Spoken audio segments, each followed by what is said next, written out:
नमस्कार, मी प्रमोद आणि तुम्ही पाहताय मराठी रानमाणूस. आपण आज एका वेगळ्या विषयावर भाष्य करणार आहोत. प्रत्येक गावाची, प्रत्येक प्रादेशिक भागाची आगळीवेगळी अशी ओळख असते. त्या गावात किंवा त्या भागात किंवा त्या जिल्ह्यात किंवा तालुक्यात एखादी वस्तू मिळत असेल किंवा एखादी गोष्ट होत असेल तर त्या वस्तू किंवा गोष्टीवरूनच त्या गावाची ओळख पुढे वाढत जाते. उदाहरणार्थ सांगायचं झालं की कुंदा म्हटलं की बेळगावचं नाव येतं. बेळगावचा कुंदा म्हटलं की खूप प्रसिद्ध. कोल्हापूरची चप्पल, नागपूरची संत्री,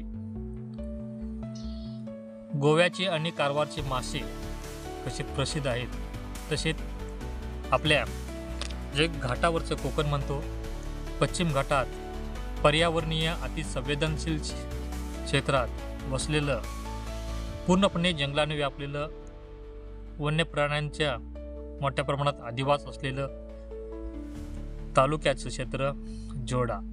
घाटावरचं कोकण आपण त्याला म्हणतो, कारण इथे समुद्रासारखा सुप्या धरणाचा पाणलोट क्षेत्र आहेत. सुपारी आहेत, बागायती आहेत, मिरी आहेत. जे कोकणात काय काय मिळतं ना, ते सुमारे 90% ते सगळं इथे आपल्याला भेटतं. राहणीमानही सेम कोकणासारखंच आहे. अशा या घाटावरच्या कोकणात म्हणजे जोड्यात मोठ्या प्रमाणात कंदमुळांची लागवड केली जाते.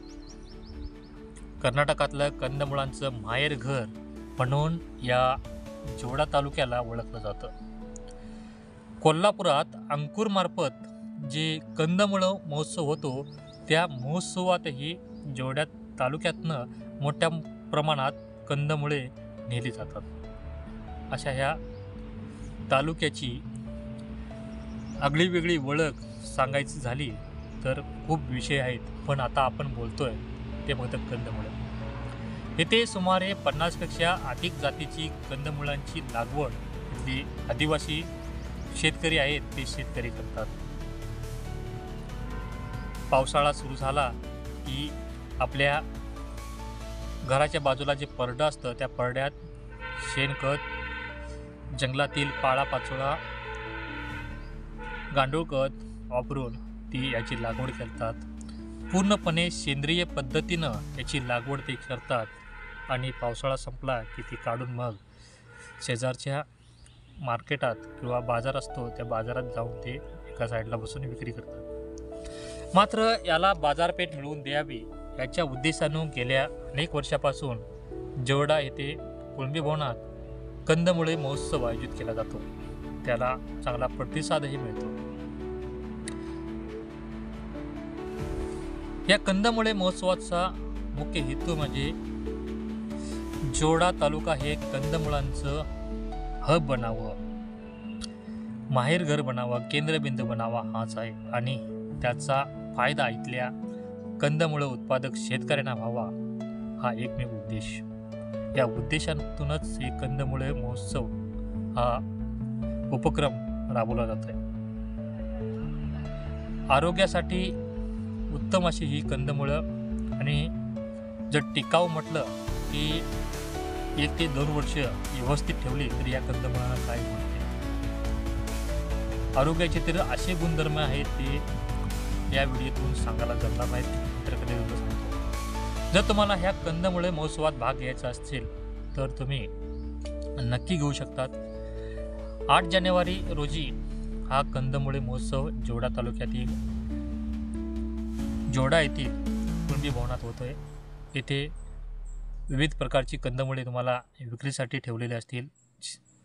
शेतकऱ्याबरोबर कंदमुळे उत्पादक शेतकऱ्याबरोबर तुम्हाला चर्चा करायला भेटेल. तुम्हाला जर भेट द्यायची असेल तर. तसेच तुम्हाला जर कंदमुळं महोत्सवासाठी यायचं असेल तर फक्त कंदमुळं महोत्सवासाठी येऊ नका, तर इथलं काळी नदीवरचं जे पर्यटन आहे ते पर्यटनाचा आनंदही तुम्ही घेऊ शकता. कंदमुळं हे फक्त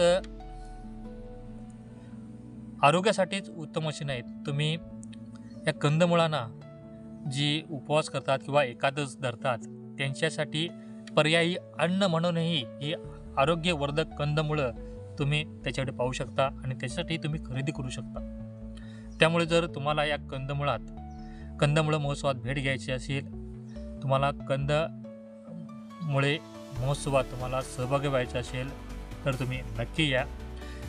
जोरडा हे दांडेलीपासून अवघे 25 किलोमीटर अंतरावर आहे. पणजीपासून 145, बेळगावपासून 100, कारवारपासून 80 किलोमीटर आहे. त्यामुळे आणि लोंढा हे रेल्वे स्टेशन आहे, त्या लोंढ्यापासून फक्त 50 किलोमीटर अंतरावर हे जोरडा हे गाव आहे. या गावात हा कंदमुळे महोत्सव आयोजित केलेला आहे. आणि तुम्हाला जर अधिक माहिती असेल तर आम्हाला संपर्क करा, आम्ही तुम्हाला नंबर देतोय. जर तुम्हाला हा व्हिडिओ आवडला असेल तर तुम्ही लाईक करा, कॉमेंट करा आणि आपल्या चॅनलला सबस्क्राईब करा, फॉलो करा. नमस्कार.